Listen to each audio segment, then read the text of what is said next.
सोच कर देखिए, 1500 बीघा के इलाके में ऐसी 40 इमारतें हैं। अब सिर्फ 2 ही बाकी बचेगी, बाकी 38 बुलडोजर से गिरा दी जाएंगी। एक एक इमारत में कई कई कमरे हैं। 3000 से ज्यादा छात्र छात्राएं मौजूदा वक्त में भी इस यूनिवर्सिटी में पढ़ाई कर रही हैं। इस कैंपस के भीतर उन्होंने भविष्य के न जाने कितने सपने देखे, लेकिन एक पल में बुलडोजर उन सभी युवाओं के सपनों को रौंद कर रख देगा। यहाँ सिर्फ ऐसी 38 बिल्डिंग नहीं टूटेगी, बल्कि हजारों छात्रों के सपने भी टूटकर बिखर जाएंगे, बिल्डिंग के मलबे में दफन हो जाएंगे।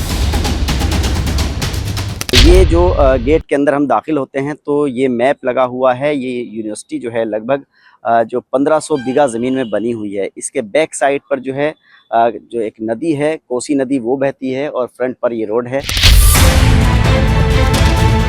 तो क्या यूपी सरकार उन छात्रों के सपने तोड़ना चाहती है? क्या सरकार के लिए उन 38 बिल्डिंग्स को वैध कराना कोई मुश्किल काम है? रामपुर विकास प्राधिकरण के मुताबिक 38 बिल्डिंग्स का बिना नक्शा पास कराए निर्माण किया गया।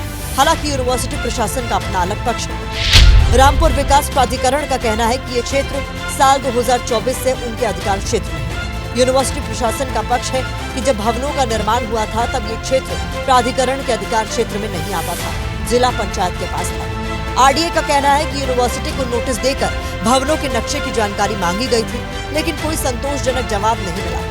यूनिवर्सिटी प्रशासन का कहना है कि उसने 2 बिल्डिंग्स का नक्शा जिला पंचायत से पास कराया था।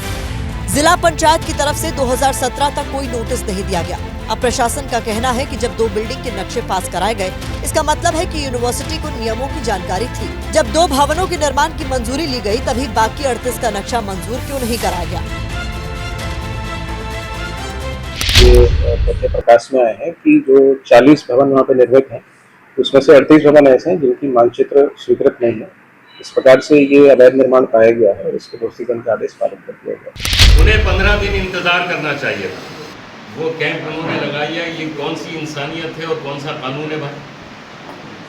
आप इंतजार तो करते हैं कि दूसरा बच क्या कार्रवाई करना है।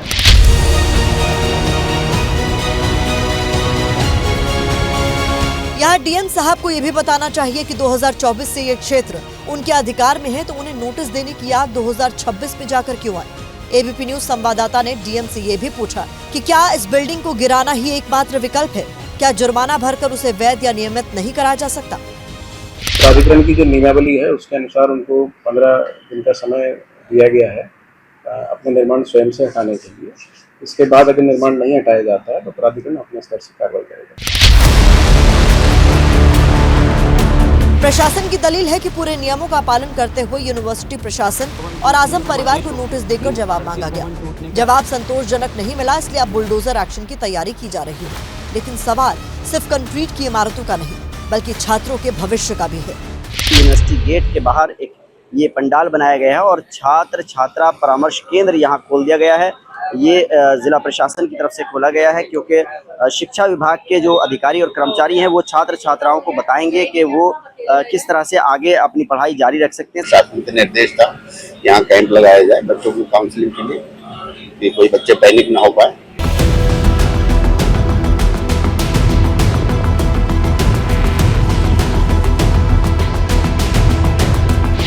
समाजवादी पार्टी के अध्यक्ष अखिलेश यादव ने पोस्ट किया है, लिखा है कि भाजपा को शिक्षा में भी सांप्रदायिकता नजर आती है। शिक्षा, शिक्षक, शिक्षार्थी और शिक्षा के बाद मिलने वाली नौकरी भाजपा के एजेंडे में है ही नहीं। भाजपा अपने अनरजिस्टर्ड संगी साथियों के अवैधानिक भवनों को कब ढहाएगी? कांग्रेस प्रवक्ता सुप्रिया श्रीनेत ने लिखा है, जाहिलों की ही जमात एक यूनिवर्सिटी को बुलडोजर से रौंद सकती है। विपक्षी पार्टियां छात्रों के भविष्य के बहाने बुलडोजर एक्शन के फैसले का कड़ा विरोध कर रही हैं।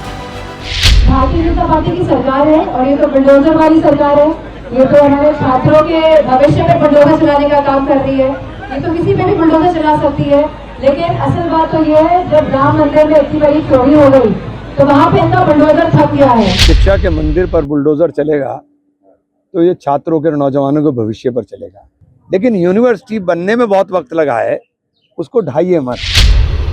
वो सिर्फ इसलिए ध्वस्त किया जा रहा है कि वो आजम खान ने बनाया है। इस कमरे 38 इमारतें बन गई हैं तो उसमें प्रॉब्लम नहीं है। आप कंपाउंडिंग लेकर उसको रेगुलराइज कर दीजिए, उसका नक्शा पास कर दीजिए।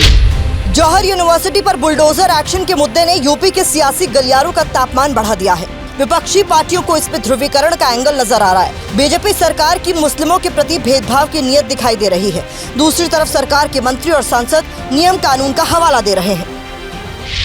एक तो विधिक कार्रवाई प्रचलित है, दूसरा माननीय न्यायालय में भी सुनवाई हो रही है, तो अभी इस पे जब न्यायालय का निर्णय आने दीजिए। हमारी सरकार की प्रतिबद्धता लाइन ऑर्डर मेंटेन करने को लेकर है और हर स्थिति में कानून व्यवस्था मेंटेन रहे, कहीं कोई अवैध काम न हो, इसको सुनिश्चित करें।